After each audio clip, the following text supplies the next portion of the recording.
भगवान आपको पैसा भेजेगा, भगवान आपको लग्जरियस भेजेगा, भगवान आपको सब कुछ भेजेगा। मेरा सब कुछ गिरवी है, मेरा घर गिरवी है जो मैंने खुद के पैसे से बनाया। उन पे लोन लेती जा रही, लोन पे लोन, पैसा खत्म कहाँ हो रहा पता ही नहीं। आपको भैया भाग्य पे भरोसा है?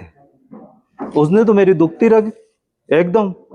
मैंने क्या, मुझे तो सारे नौकरी मिलते, एक ही भाग्य वाला मिला। बोले कहाँ है? तो भाग्य तो बिगड़ गया।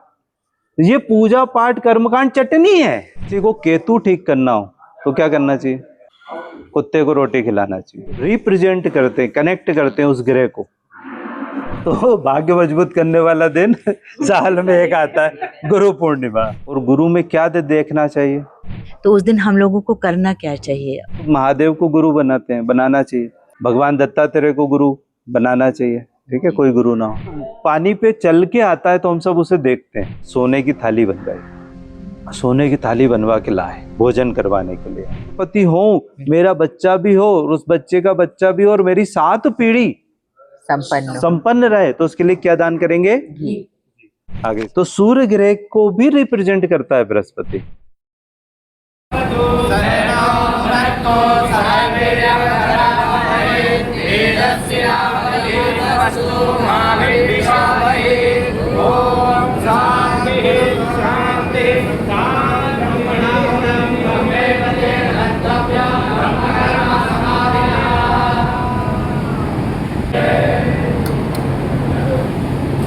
शुरू करें। गुरु जी, मैं अपने जीवन में पैसे की निरंतरता को बनाने के लिए और उसकी अधिकता को बढ़ाने के लिए ऐसा क्या काम करूं जो मेरे आगे के जीवन के लिए, परिवार के लिए और अच्छा से रहे? अभी आपने क्या पूछा कि क्या काम करूं? जी ठीक है, तो पहले ये बताओ, पैसा कमाना है अगर तो क्या करना पड़ेगा? काम करना पड़ेगा और मेहनत करनी पड़ेगी और सच्चाई, ईमानदारी से। तो आजकल नहीं चलता काम। चलो हाँ, और भाग्य का बहुत साथ ठीक होना चाहिए। और क्या क्या सीखा है पैसा कमाने के लिए? स्किल होना चाहिए, कोई एक स्किल होना चाहिए। तो पैसा कमाने के लिए ये चीजें नहीं होती, ये व्यक्ति को निखार रहे हैं ये सारी चीजें जो हैं। ठीक है, और मेहनत करना सिखा रहे हैं ना। अभी तक अपन ने ये सीखा, ज्यादा पैसा तो ज्यादा मेहनत। ठीक है, यानी ज्यादा मजदूर। तो हमें क्या बनना है? मजदूर बनना है या मालिक? मालिक बनना है। मालिक बनना है। देखो, मान के चलो अभी आपको मुझे 5,000 रुपये देना हो, तो वो 5,000 रुपये अगर आपको मुझे देना है, फोन पे या गूगल पे से आपने मुझे भेजे जी, तो फोन पे और गूगल पे से मुझे पैसे आए या आपके द्वारा आए? द्वारा तो किसने भेजे? भेजे तो मैंने, लेकिन द्वारा आए किसके द्वारा? मेरे गूगल पे के द्वारा पैसा आया, गूगल पे के द्वारा आया। ऐसे ही मेहनत के द्वारा पैसा आता है, मेहनत के माध्यम से पैसा आता है। मेहनत के कारण पैसा नहीं आता। फोन पे के कारण पैसा नहीं आया। मेरे मोबाइल में गूगल पे था, फोन पे था, इसलिए मेरे पास 5,000 नहीं आया। ऐसे तो रोज सुबह खोलूं, फोन पे चेक करूं तो 5,000 आ जाएंगे जी। तो फोन पे एक माध्यम है, गूगल पे एक माध्यम है। अच्छा, भेजा किसने? आपने। तो आपके अकाउंट में अगर बैलेंस नहीं होता तो आप भेज देते क्या? नहीं भेज सकता, नहीं भेज सकते थे। तो मतलब क्या होना जरूरी है? बैलेंस होना भी जरूरी होना जरूरी। बैलेंस है तो आप फोन पे के माध्यम से मुझे पैसा दे सकते हैं। क्लियर है? ऐसे ही अगर आपका प्रारब्ध अच्छा है, भाग्य अच्छा है, तो कर्म के माध्यम से आप पैसा कमा सकते हो। भगवान आपको पैसा भेजेगा, भगवान आपको लग्जरियस भेजेगा, भगवान आपको सब कुछ भेजेगा। तो जब वो भगवान भेजेगा तो कोई एक गेटवे और एक माध्यम होना चाहिए ना। तो वो गेटवे और माध्यम मेहनत है जी, उसके द्वारा आएगा। लेकिन अभी यहाँ पर इतने सारे लोग आ रहे हैं जो अथाह मेहनत कर रहे हैं। ठीक है, अभी एक महिला का मेरे पास फोन आया, उसने कहा कि मैं जीरो से शुरू हुई, मेरे पास 2 गिलास थी, 2 थाली थी, और वहां से मैंने मेहनत करना चालू करी। मेरी खुद की एक कपड़े की दुकान, एक ट्रांसपोर्ट और एक बिजनेस और मैंने अभी चालू करा, और सब में बहुत अच्छी चल रही थी, बहुत अच्छी। पिछले 2 साल से मेरा ऐसा सब कुछ डूबना चालू हुआ, ऐसा कम होना चालू हुआ। आज की डेट में मेरा सब कुछ गिरवी है। मेरा घर गिरवी है जो मैंने खुद के पैसे से बनाया, मेरा ट्रांसपोर्ट गिरवी है। कुछ समझ ही नहीं आ रहा, लोन पे लोन लेती जा रही, लोन पे लोन, पैसा खत्म कहाँ हो रहा पता ही नहीं चल रहा। तो मेहनत तो वो कर ही रही है ना, जी। बल्कि टेंशन में व्यक्ति ज्यादा मेहनत करता है कि नहीं? टेंशन में तो ज्यादा मेहनत करता है। तो मेहनत एक माध्यम है, जैसे फोन पे और गूगल पे। गुरुजी, आप जो ये आपने अभी बताया हमें कर्म और भाग्य के द्वारा हम कैसे धन अर्जन कर सकते हैं, इसको लाइव एग्जांपल एक समझाएंगे तो हमें जल्दी समझ में आएगा। हाँ, मैं ना बहुत पहले इंदौर भोपाल रोड पे एक शहर पड़ता है आष्टा, तो मैं आष्टा जाता था। हर महीने मेरे को 2-3 दिन के लिए वहाँ जाना होता था। तो वहाँ पर बड़ा बाजार करके एक क्षेत्र है, वहाँ पर एक समोसे की दुकान है और समोसे मुझे बहुत प्रिय थे। तो मैं रोज जब 3 दिन के लिए जाता था तो उस समोसे की दुकान पे जरूर जाता था और 2 समोसे खाते था। तो मैंने उस दुकानदार को परिचय बताया कि मैं दूसरे शहर से आता हूँ और आपके समोसे मुझे बहुत पसंद है, तो उसकी मेरी थोड़ी सी मित्रता बढ़ गई। अब कुछ समय बाद एक घटना घटी कि वो दुकान का जो ऑनर था वो था नहीं। मैं जब गया तो मालिक नहीं था, वहां पे गद्दी पे दूसरा व्यक्ति बैठा था। तो दूसरा व्यक्ति बैठा था लेकिन कारीगर वही था, बनाने वाला वही था। तो मैंने सोचा कि वो कहीं गया होगा, ये कोई बैठा है। तो मैंने उससे पूछा, मैंने भैया कहाँ गए, क्योंकि रोज ही बातचीत होती थी, हर बार आता था तब।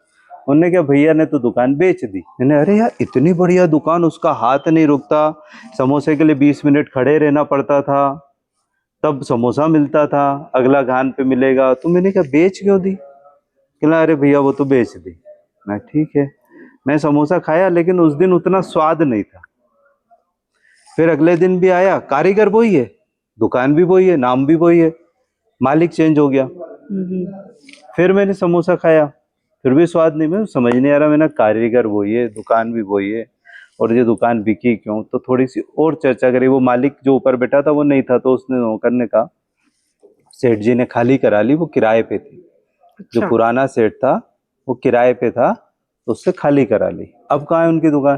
बोला भैया अब तो कहीं नहीं है। ठीक है कोई बात नहीं, मुझे बड़ा अफसोस हुआ।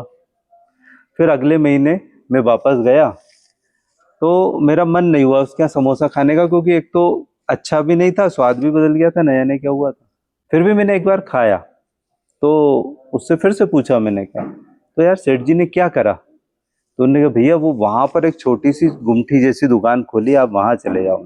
तो मैं वहां गया अलग से मिलने, तो वहां पे उसने दुकान खोली थी और कोई कारीगर नहीं, वो खुद ही बना रहा था। वो आता तो उसे सब था। तो अब वो सेठ नहीं रहा बेचारा, वही हलवाई हो गया, वही सेठ हो गया, वही बना रहा था। समोसे खाए, उससे चर्चा हुई। तो उसने कहा कि भैया वो सेठ जी कह रहे थे कि उन्हें कपड़े की दुकान खोलनी है, वो पूरा मार्केट कपड़े का था, उनकी वाइफ को कपड़े की दुकान खोलनी है, वाइफ को कपड़े की दुकान खोलनी करके खाली करा ली। अब वो खुद ही खोल के बैठ गए समोसे की दुकान, और मेरा नाम भी नहीं हटा रहे हैं। अब मैंने रिक्वेस्ट करी है कि आप नाम बदलो, तो उन्होंने मेरे नाम के ऊपर एक छोटा सा नाम और लगा दिया, है ना, जैसे हाँ न्यू करके, है ना ऐसा। तो अब क्या है, कुछ नहीं कर सकते। मैंने खाली क्यों कराई? कहना भैया क्या बताएं क्यों खाली कराई, पहले तो कह रहे थे कपड़े ही खोलेंगे, अभी तो वापस वही समोसा मेरी। मैंने कहा कारीगर भी आपका? कहना कारीगर को देने के लिए मेरे पास तनख्वाह नहीं है, इसलिए उन्हीं के पास काम कर रहा है। अब ये भाग्य के कारण सब चेंज हो गया, मेहनत तो वो कर रहा था प्रॉपर। अब देखो अब भाग्य कैसे घूमा। मैं फिर अगले महीने गया तो मैं उसी के पास गया, क्योंकि अब मेरा तो जुड़ाव उससे दिल से था जी। समोसा तो अच्छा था, वो तो बात की बात है। अगले महीने गया तो उसके दुकान में रौनक थी, और वो वाला हलवाई इसकी दुकान पे वापस आ चुका था। अब हलवाई आ गया था, वो थोड़ा सा सेठ जी हो गया था, ठीक है, और अब जो काम चल रहा था वो संतोषजनक था उसके लिए, यानी 10,000 20,000 का गल्ला उसका होने लगा था। पहले ज्यादा होता था लेकिन अभी छोटी दुकान के हिसाब से। फिर और अगले महीने गया तो उसका गल्ला और बढ़ गया। फिर एक बार वो मुझे मिले नहीं, तो मैंने पूछा सेठ जी कहाँ है? उन्हें सेठ जी को शादी का ऑर्डर मिला है तो वहां गए।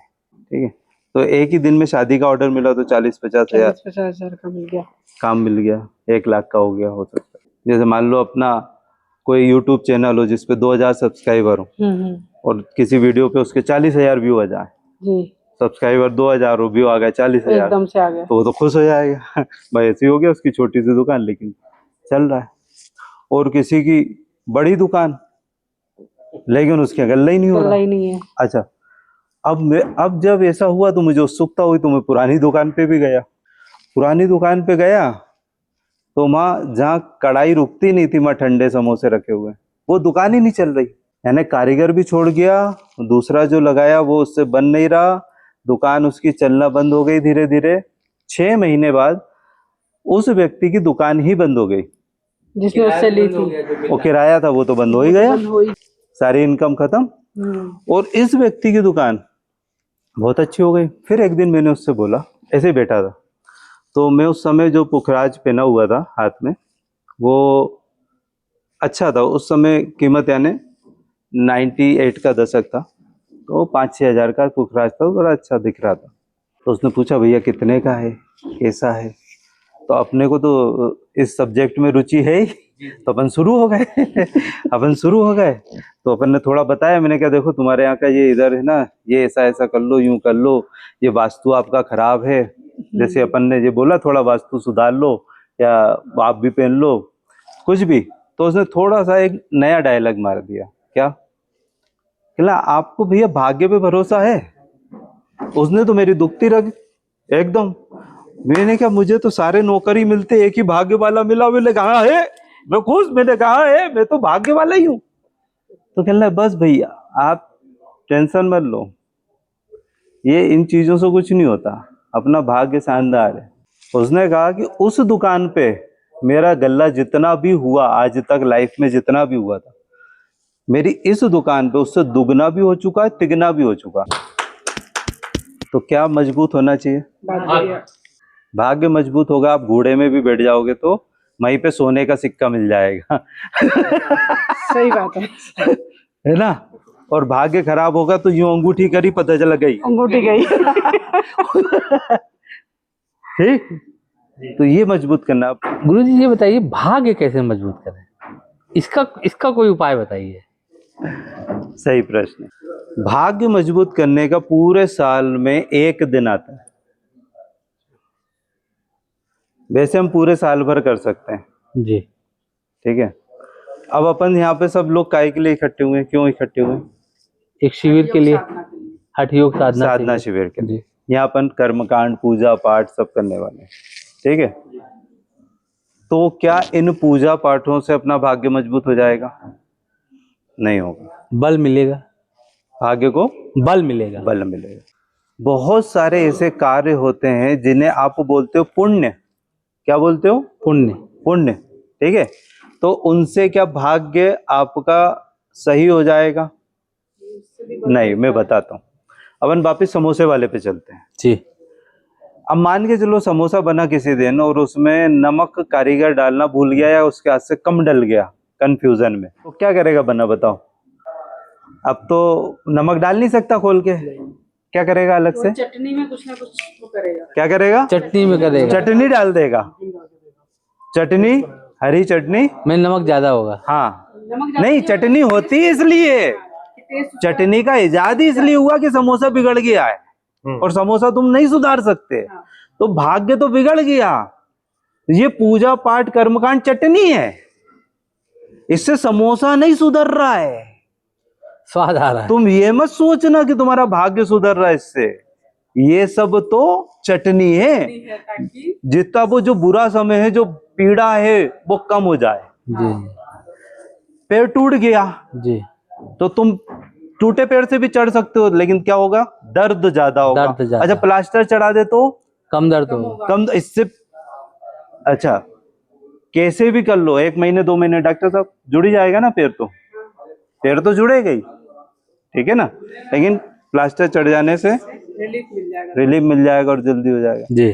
तो जितने भी आप सत्कर्म कर रहे हो वो क्या है? चटनी है। अब अगर अपन इसे ग्रह दशा के हिसाब से समझें तो हमारे भाग्य का जो कारक ग्रह है वो है बृहस्पति। कौन है? बृहस्पति। किसी को केतु ठीक करना हो तो क्या करना चाहिए? कुत्ते को रोटी खिलाना चाहिए। राहु, केतु के लिए, केतु को। ठीक है। राहु को ठीक करना हो तो चिड़ियाओं को दाना खिलाना चाहिए। अब ये बताओ, चिड़िया जो है वो राहु है क्या? नहीं कुत्ता केतु है क्या? नहीं गाय को हरा चारा बुध ठीक करना हो तो गाय बुध है क्या? किन्नर को 10 रुपए दे दो बुध ठीक करना हो तो किन्नर बुध है क्या? हैं? बुध को ठीक करना हो तो बहन को भी रुपए दे सकते हो तो बहन बुध है क्या? चंद्रमा को ठीक करना हो तो भाई। माँ को हाँ सेवा भाई, करो तो माँ चंद्रमा है क्या? नहीं है। उन सब में क्या है? अंश है। वो रिप्रेजेंट करते हैं, कनेक्ट करते हैं उस ग्रह को, ठीक है, प्रतिनिधि है उसके एक तरह से अपने लिए, ठीक है। ऐसे ही जो भाग्य का ग्रह है वो कौन सा है? तो बृहस्पति को मजबूत करने के लिए कौन रिलेट करता है बृहस्पति को? रिलेट करता है बृहस्पति को गुरु। कौन करता है? ठीक है। तो गुरु का हैप्पी बर्थडे कब आता है? अभी कब है? 29 तारीख को। तो भाग्य मजबूत करने वाला दिन साल में एक आता है, गुरु पूर्णिमा, ठीक है। गुरु जी, हम लोग अपने जीवन यापन में इतना व्यस्त रहे, कभी कोई गुरु तो बनाया नहीं, तो गुरु किसे बनाना चाहिए? आपने भी इतना रिस्पॉन्स नहीं दिया तो आप हमें ये भी तो बताइए, अगर भाग्य ठीक करना है तो गुरु चाहिए, तो गुरु किसे बनाए? अच्छा प्रश्न। शास्त्रों में कहा गया है, खास तौर से तंत्र में विशेष तौर पे कहा गया है, गृहस्थ व्यक्ति को गृहस्थ गुरु बनाना चाहिए। और गुरु में क्या देखना चाहिए? उसकी बुद्धि नहीं देखना चाहिए, ये देखना चाहिए कि वो गुरु परंपरा से है या नहीं है। जैसे अपनी गुरु परंपरा यहाँ अभी आपने देखा, विशुद्धानंद जी, राम सरस्वती जी, है ना। तो एक तो ये कि वो गुरु परंपरा से है या नहीं है। दूसरा, उसने खुद ने साधना करी है कि नहीं है, कि चेला बन के गुरु बन गया, खुद ने साधना करी कि नहीं। उसका पैसे के प्रति बहुत ज्यादा लोभ तो नहीं है। तो कुछ ये गुण देखना चाहिए। और अगर आपको सन्यास लेना हो, सन्यास की तरफ आप जा रहे हो, तो सन्यासी गुरु तब बनाना चाहिए। जैसे ऋषि वशिष्ठ थे, तो आपने देखा होगा ऋषि वशिष्ठ ज्यादातर जहाँ पे भी गुरु हम नाम सुनते हैं कि राजा रामचंद्र जी के या इनके किसी भी राजा के गुरु रहे वशिष्ठ, तो वो गृहस्थ ऋषि थे। ऐसे जितने ऋषि मुनि हुए गुरु के रूप में, हम जिनका ज्यादातर इतिहास में पढ़ते हैं, अधिकतर गृहस्थ ऋषि। आप जब तंत्र साधना या उसमें जाना चाहते हो तो जरूर है कि आप कोई सन्यासी, ऐसा जो सन्यास ले ही चुका हो, तंत्र में प्रकांड विद्वान हो, तो फिर उसे भी गुरु बना सकते हो। लेकिन आप गृहस्थ में धनवान बन के रहना चाहते हो, आपका उद्देश्य वैराग्य नहीं है, आपका उद्देश्य भविष्य में सन्यास नहीं है, या आपका उद्देश्य शक्तियों को प्राप्त करना नहीं है कि हमें तो कुछ ऐसा अतरम पतरम चाहिए, चुड़ैल सिद्ध करना है या परी सिद्ध करना है, ऐसा कोई उद्देश्य नहीं है। तो कैसा गुरु होना चाहिए? गृहस्थ गुरु। जब आपको कुछ सिद्धियां चाहिए तो फिर आप सन्यासी गुरु भी बना सकते हैं। प्रणाम गुरुदेव। गुरुदेव, गुरु पूर्णिमा का तो आपने बताया कि भाग्य बदलना है तो गुरु पूर्णिमा आता है, तो उस दिन हम लोगों को करना क्या चाहिए? हाँ, सबसे अच्छा प्रश्न। हाँ, कि करें क्या? ठीक हाँ, है, एक दिन आ गया, अब क्या करना अब क्या कर सकते हैं है ना। गुरुदेव? तो गुरु पूर्णिमा वाले दिन सबसे अच्छी बात है कि सबसे पहले हो सके तो अपन को अपने गुरु के पास जाना चाहिए। नहीं तो आजकल टेक्नोलॉजी आ गई है, वीडियो कॉल कर लो, गुरुजी उठा लें तो अच्छी बात। कई बार गुरु ऐसे बना देते हैं, लोग सामूहिक 1000 शिष्य बना दिए गुरुजी ने मंत्र देके। अब वो उनके पास टाइम ही नहीं 1000 लोगों से बात करने का, जी गुरु। तो अब शिष्य के फोन ही गुरुजी नहीं उठा रहे, तो भी एक समस्या हो गई। बैठो बैठो। कुछ लोग महादेव को गुरु बनाते हैं, बनाना चाहिए। भगवान दत्तात्रेय को गुरु बनाना चाहिए, ठीक है, कोई गुरु ना हो, लेकिन एक जीवित गुरु हो जिससे हम बातचीत कर सकें, अपने दिल की बात कह सकें, पूछ सकें, कुछ समस्या हो तो कुछ जवाब आ सके ना, है ना। शिष्य अच्छा होगा तो गुरु से सब कुछ पालेगा अपने आप ही। गुरु के पास जो नहीं होगा ना, वो भी आपको मिल जाएगा। एकलव्य ने सब पा लिया था, उनको कौन गुरु सिखा रहे थे, उनने तो भगा दिया था, लेकिन उसकी श्रद्धा पूरी थी तो उसने सब कुछ पा लिया। एक बार तो ऐसी घटना भी घटी कि एक विद्यालय में बच्चे लेट आना चालू हो गए, तो गुरुजी परेशान हो गए कि तुम लोग सब आजकल लेट क्यों आते हो। तो उन्होंने कहा कि हम नदी किनारे रुक जाते हैं। कि क्यों रुक जाते हो? कहने लगे वो फलाना बच्चा है ना, कुछ भी नाम था, सोनू मोनू, कि वो पानी पे चल के आता है तो हम सब उसे देखते हैं। पानी पे चल के आता है। वो आया, बोला क्यों रे तू पानी पे चल के आता है? कि हाँ गुरुजी। तो गुरुजी ने कहा पक्का इसने कोई और गुरु बना लिया, क्योंकि मुझे तो पानी पे चलना, आता नहीं। तो इसने कोई पक्का गुरु बना लिया। तो उसे पकड़ा, अगले दिन जाके देखा पानी पे चल रहा है, सही में चल रहा है पानी पे।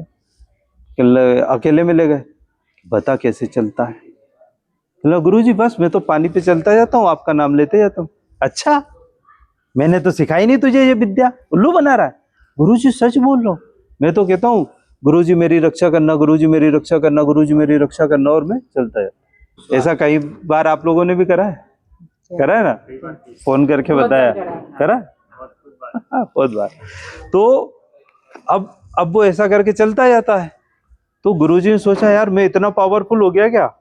अच्छा, जैसे आप लोग बोलते हो तो मैं तो कह देता हूँ वो बृहस्पति ने, मैंने कुछ नहीं करा, मैं तो मना कर देता हूँ। मैं गुरुजी कंफ्यूज हो गए, उन्होंने कहा अरे वाह मैं इतना पावरफुल हूँ ना, ठीक ठीक। सारे बच्चे चले गए, उन्होंने जल्दी भगा दी, पाठशाला की छुट्टी कर दी फटाफट। फिर सब चले गए तो चुपके से गए नदी किनारे, फिर नदी में पैर रख के गए, मैं स्वयं मैं। अब वो उनकी मैं वो पानी में डूब जाए, चलते ही नहीं बने, परेशान क्या करें। तो समस्या का हल कहाँ मिलेगा? गुरु के पास। किसके पास? हाँ, तो वो गए अपने गुरु के पास, उनसे कहा ऐसा ऐसा चक्कर चल रहा है, एक शिष्य आता है वो सही में मेरा ही नाम लेके चलता है, या तो वो मन में कोई और मंत्र पढ़ता, कुछ तो चक्कर है। और मैं कहने लगे भैया उसकी तेरे ऊपर पूरी भक्ति है, पूरी श्रद्धा है, पूरा विश्वास है, पूरा समर्पण है, वो काम कर रहा है, और तेरा कहीं समर्पण नहीं है, तो खुद ही लगा मैं करने। तो हमारे को कई बार क्या हो जाता है, जब हम गुरु को दान कर रहे होते या कुछ दे रहे होते हैं, तो इनडायरेक्टली हम प्रकृति में बृहस्पति ग्रह को अपने से कनेक्ट करके मजबूत कर रहे होते हैं। ठीक है, उस समय जब हम दे रहे होते हैं तब या तो हमारे में कभी अहंकार आ जाता है, मैंने गुरुजी को ये दिया। जैसे हमारे गुरुजी थे राम सरस्वती जी, स्वर्ण विज्ञान के ज्ञाता थे, सोना बनाना जानते थे। एक बार एक सेठ जी का काम कर दिया, तंत्र विद्या के महारथ थे। तो सेठ जी ने क्या करा, गुरुजी के लिए सोने की थाली बनवाई, सोने की थाली बनवा के लाए भोजन करवाने के लिए। तो अब सोचो अहंकार का लेवल कितना हाई होगा उस समय सेठ जी का। ठीक है, गुरुजी ने भोजन करा, पास में ही गंगा जी बहती हैं, भोजन करके गए थाली धोने के लिए, और थाली को वहीं पे छोड़ दिया, बहा दिया। अब भैया वो सेठ जी को तो काटो तो खून नहीं, बोले मैं सोने की थाली लाया था, और उसे बहा दी, और मतलब मेरे को कोई विशेष रिस्पांस भी नहीं, तो किड़किड़ कर रहा है। तो दूसरे ने कहा ओ मेरे भाई वो रोज ही सोने की थाली में खाते हैं तू कहीं लाया, वो तू बता कितने कुंटल सोना चाहिए तेरे को बना के दे दे। ठीक है, तो क्या होता कई बार हम बहुत ज्यादा उसमें रहते हैं। अब गुरु को ठीक कैसे करें, आपने पूछा गुरु पूर्णिमा पे क्या करें? तो पहला दान, अगर हम गुरु को दान करें, ठीक है, क्या दान करें? किसी भी ग्रह को मजबूत करने के लिए नहीं है, जैसे बृहस्पति के लिए बता रहा हूँ। बृहस्पति के लिए क्या दान करें? मुद्रा। बृहस्पति के लिए क्या दान करना है? मुद्रा। और हमें जो चाहिए होता है प्रकृति से, हमें वही देना चाहिए, जो देंगे वही कई गुना होके प्राप्त होगा। फिर दूसरे नंबर पे आता है शुद्ध की दान करें। शुद्ध की कब दान करें? देखो अपन कहते हैं ना किसी की समृद्धता अपन कैसे बताते हैं, अरे भैया उसके यहाँ क्या कमी, शुद्ध घी में खाना खाता हो तो, 5 उंगली घी में, सिर कढ़ाई में, बोलते घी क्या दिखाता है? संपन्नता। क्या दिखाता है? संपन्नता। तो हमारे पास संपन्नता है, लेकिन स्थायी संपन्नता चाहिए हो कि मैं तो करोड़पति हूँ, मेरा बच्चा भी हो, उस बच्चे का बच्चा भी हो, और मेरी 7 पीढ़ी संपन्न रहे। तो उसके लिए क्या दान करेंगे? आगे समझ। पीला पुष्प, कुछ नहीं है, अपन ने पीला पुष्प दे दी, माला पहना दी, तो ये क्या दिखाता है? स्वागत, उत्साह, समर्पण। अब कोई भी आता है तो उसकी माला पहना के स्वागत करते हैं ना, ठीक है ना, सम्मान करते हैं ना। तो हमें मान, प्रतिष्ठा, सम्मान समाज से प्राप्त हो, तो अपन गुरु को माल्यार्पण करना, माला अपना, ठीक है।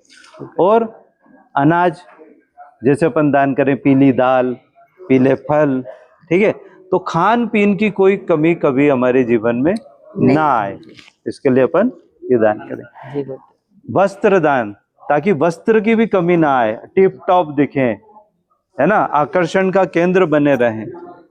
और आध्यात्मिक उन्नति चाहिए तो चंदन, पीला चंदन, कि आध्यात्मिक उन्नति हो। अगर अच्छा, ये तो बृहस्पति जो है वो गुरु सिर्फ बृहस्पति ग्रह को रिप्रेजेंट नहीं करते, गुरु शुक्र ग्रह को भी रिप्रेजेंट करते हैं। और अगर आपके पिता ना हो तो कहते हैं ना, गुरु और शिष्य के बीच में पिता पुत्र जैसा संबंध होता है, यानी गुरु को पिता भी कहा गया है। तो सूर्य ग्रह को भी रिप्रेजेंट करता है बृहस्पति, गुरु। और शुक्र भी, शुक्राचार्यों गुरु ही थे राक्षसों के, तो शुक्र ग्रह को भी रिप्रेजेंट करता है। अब शुक्र को मजबूत करना हो तो क्या करेंगे? शुक्र को मजबूत करना हो तो सुगंधित चीजें अर्पित करेंगे, ठीक है। जैसे इत्र अभी भैया ने दिया है ना, इत्र दे सकते हैं गुरु को ले जाके, केसर दे सकते हैं, है ना, सूर्य को रिप्रेजेंट कर सकते हैं। मिठाई शुक्र ग्रह को मजबूत करेगा अगर गुरु को देंगे, ठीक है। तो इस तरह से अलग अलग वस्तुएं हम गुरु। शनि को मजबूत करने के लिए गुरु को क्या देना चाहिए?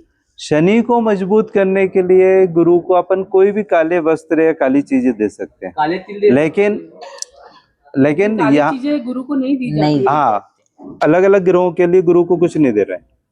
सिर्फ गुरु जिन के 3 ग्रहों को रिप्रेजेंट करते हैं, जी उन 3 ग्रहों के लिए अपन उन्हें दे रहे हैं। जैसे बहन जी को अपन शनि का दान थोड़ी करेंगे, बहन को कुछ देने का मतलब अपन बुद्ध मजबूत कर रहे हैं। चाहे उसे कपड़ा दो, चाहे रुपए दो, चाहे शॉपिंग करो, चाहे अच्छे से बैठ के बात करो। बहन किसको रिप्रेजेंट करती है? बुद्ध को। तो अब बुद्ध को आप ये नहीं पूछ सकते कि शनि के लिए बहन को क्या दें, शनि के लिए बहन को नहीं देना है, नहीं। हो गया ना। तो गुरु को बृहस्पति ग्रह के लिए, शुक्र ग्रह के लिए और सूर्य ग्रह के लिए, क्योंकि इन तीनों ग्रह को गुरु रिप्रेजेंट करता है। करते हैं, इसलिए इन तीनों ग्रहों को अपन मजबूत करेंगे गुरु के द्वारा।